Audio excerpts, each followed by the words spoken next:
stand around, apparently unafraid of Israeli guns. Consider yet another scene. This young man runs across the road away from the Israelis, carrying what looks like a Molotov cocktail. He hands it off. A red stain on his forehead looks like blood, but his movements betray no sign of injury. He runs into a crowd where he becomes a casualty of war. Note that although he should look like someone with a head injury, he sits firmly, his head held high as the crowd carries him. Note also the France 2 cameraman catching the dramatic sight bite. But now what are they doing? This group rushes him back directly in front of the Israeli post. Here people cluster around, backs to the Israeli guns without the slightest sign of concern, even though they have just evacuated what was presumably a victim of Israeli fire. Are these people in a war zone or on a movie set? This upside-down Pallywood logic is one of the great revelations of the raw footage. When they are not acting, even in the same scenes with the actors, Palestinians show no fear of Israeli guns. We can locate two main areas of action. An outdoor studio, well out of reach of the Israeli position, which is the staging area for battle scenes. Here, fighters and civilians run for cover, hit the ground, duck from virtual gunfire. Another staging area, directly in range of the Israeli post, is the preferred site for filming ambulance evacuations. While some boys throw rocks, others stand around nonchalantly and enjoy the show. Here they shoot most of the ambulance evacuation scenes, apparently untroubled by the possibility that the Israeli post directly behind them might compromise the credibility of their staged scenes.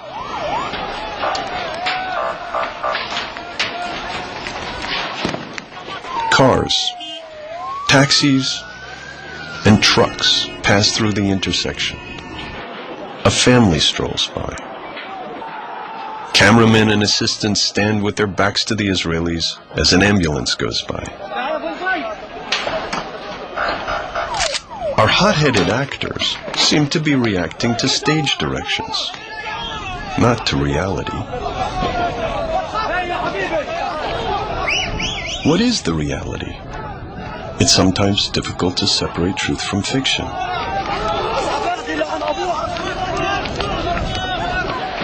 The gunfire here is real, but the cameraman is far away, behind the factory, shooting other battle sequences with no Israeli in sight.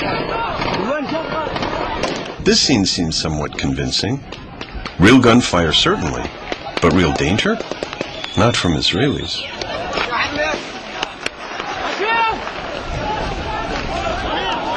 The cameraman is now moving north, away from the junction, the factory behind him.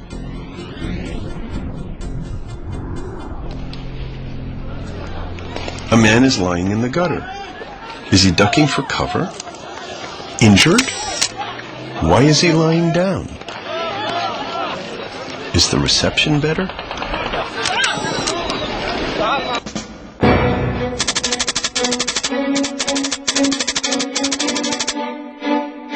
Pallywood employs cameramen in the field and journalists who cook stories of Israeli cruelty. Ali Smodi briefs his cameraman as they drive to an assignment. It's a classic. إنه يخليني أولد ولادة طبيعية.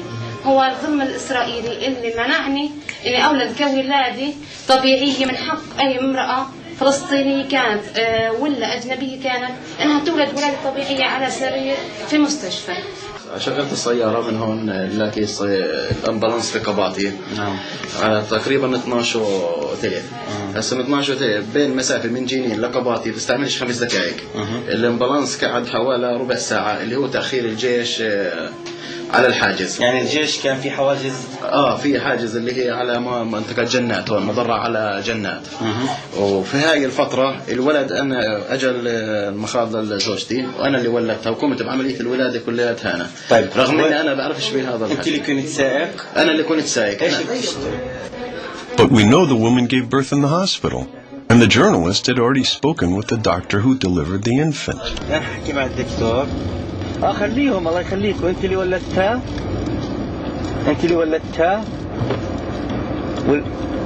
لا يعني هسه انت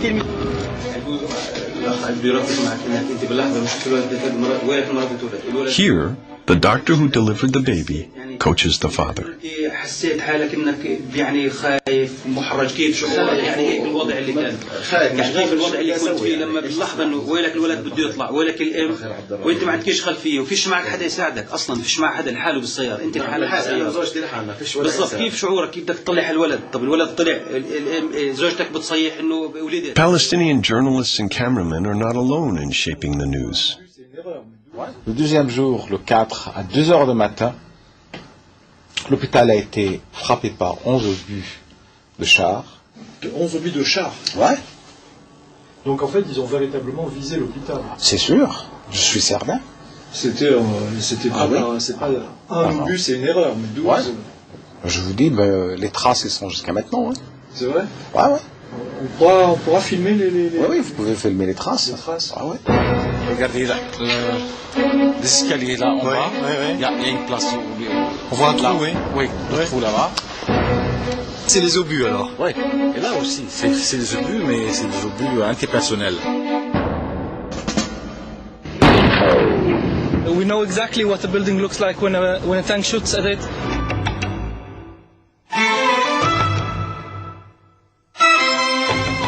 Pallywood Productions affirmed the repeated claims of Palestinian spokesmen. The soldiers of the occupation army constantly, deliberately, maliciously make life miserable for their innocent victims. Vous ne voulez pas que les gens reçoivent le traitement nécessaire et adéquat.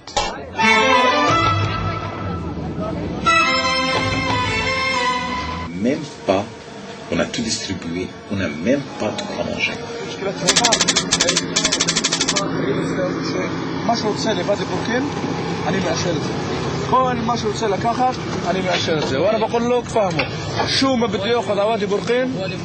Pallywood is a public secret on its home ground. The audience enjoys the staged show here right in front of the Israeli position. Sometimes the set needs to be cleared of an audience before the scene can be shot. Pallywood elicits applause and smiles of satisfaction for a good performance.